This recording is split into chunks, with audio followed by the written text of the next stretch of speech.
Welcome to Luca and Miguel. Enjoy the video. In this video, I will explain how to bleed a Ford Ranger clutch.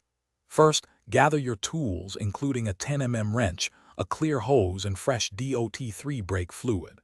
Locate the clutch master cylinder, usually near the brake master cylinder, and the slave cylinder, often on the transmission.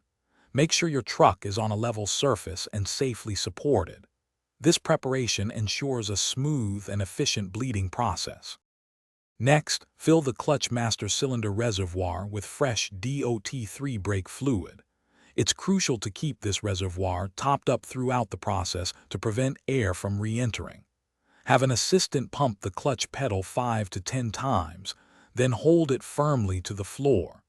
This creates the necessary pressure to push air and old fluid out of the system. With the pedal held down, carefully loosen the slave cylinder bleed screw using your 10 mm wrench. You'll see fluid and air bubbles exit through your clear hose into a catch container. Once the flow slows or bubbles stop, tighten the bleed screw securely. Only then should your assistant release the clutch pedal. Repeat this process until no more air bubbles appear.